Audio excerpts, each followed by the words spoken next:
So Ron, you've got Wez Da Risk has been kennelled. How are you feeling at the moment? Yeah, look, Mick, I suppose because it's such a big night, it's one of those things. We've got plenty to do at the moment, but it's great anticipation, and you know, it's been a big buzz all week. But as I say, obviously being heavily involved in the whole activities of tonight, there's plenty to keep me occupied for the next few hours. So.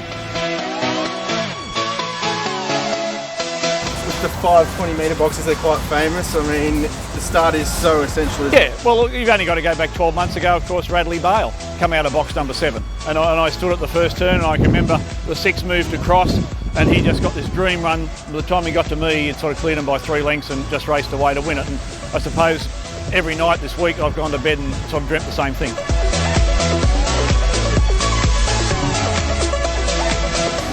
Okay, I suppose, look, in a perfect world, if she's jumped well from box 7, as she makes a path across, if the red has missed it at any stage, he tries to get up the track. You're then going to have a bit of a clutter in the centre boxes, probably from 3 to 6, as they start to jam up. At about this point here, as they just leave the winning post the first time, that's where I need her really to cross it over towards the rail. She won't go hard to the fence, but she'll probably sit about 2 dogs off. At that point, if there's any jam, well, it's a matter of how far in front she can get left. But, you know, the red holds the key to the race. If he holds the fence, he won't get beaten. But if he tries to get off at any point, they could get over the back of him, and that's where it becomes a bit of a lottery.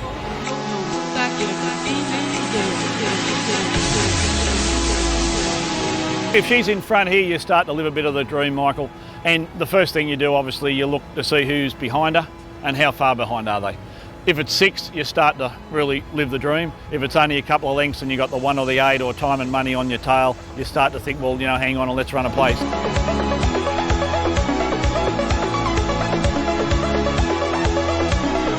Now, we've talked all about it. If she's going to win, where do you want? Oh, look, got to be in front, Michael, and still at this point you'd have to be probably leading by 4 or 5 unless there's been massive carnage and they're strung right out, because you have got some very strong finishes. You know, Time and Money, Bird, obviously Don't Knock a Him, they're all going to be coming home, and they're greyhounds that'll all run her down if they're within 3 or 4 lengths of her. So, you know, even coming to this point, I'd still like to be leading by 5, but you know, the swoopers will be starting to close, and that's, you know, that's where you start just to hope for the best. Obviously, as they come to the home corner, they might fan a little bit. Again, that's all ground they're going to lose, because we'll be nailed to the rail. So at that point, you probably know here where you're going to finish, and as I say, it's just a matter of what's coming home over the top of you. If you've dropped out of play by then, well, you know, as long as you've got round safely, that's all that matters.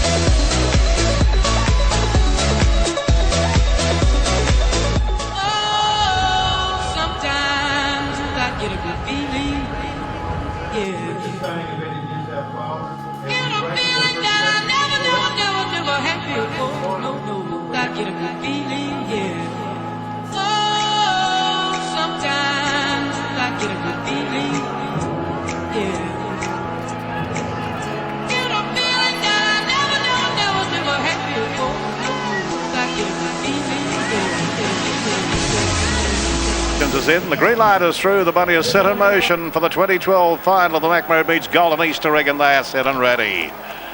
And racing, Bird began quickly, so did DeSalle Bale on the inside. Don't Knock a Him's trying to force up. DeSalle Bale's going to lead. Don't Knock a Him is second. They were followed by Bird as they head out of the straight. Next is Wez Da Risk and a gap in the field. Fancy Dean, El Cabello and Hot Irish. Down the back they go. Don't Knock a Him railed up, grabbed the lead. DeSalle Bale went wide. Bird goes to second. A gap, Wez Da Risk, El Cabello, Fancy Dean as they turn. Don't Knock a Him the leader. Bird's having a crack at him. Don't Knock a Him in front. Don't Knock a Him too good in the egg, and Don't Knock a Him takes out the 2012 egg by a length.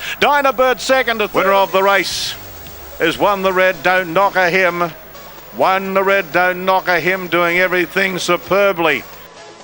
Yeah, look, I think last week really showed how good this dog is. I mean, I knew how good he is. Reg knew how good he is, and it's just great that people now can see that what he can do in good races. I know he was fortunate, you know. It's good to have box 1, but you still got to be able to use it. And tonight he didn't have it all his own way. I think, you know, there might be a bit of a misconception that people think this dog's got a lead to win. I think tonight he proved he doesn't. He's done it at the top level. He's run 29.60, and look, Reg K, what do you say about him? God, he can bloody produce a dog, and he's a great bloke, and I just can't believe it.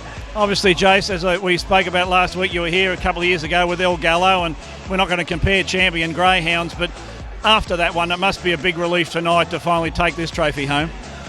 Yeah, well, that's what it is. I mean, it's just a relief. I mean, it's hard to enjoy these sorts of nights when you go into battle with these sort of races, and they sort of felt the pressure a bit. I mean, probably sometimes it's nice to draw box 5 and you go in a bit under the radar, but when you go in sort of an even money favourite, and the sort of pressure's on, but he just didn't let us down. The dog, he's just a great dog.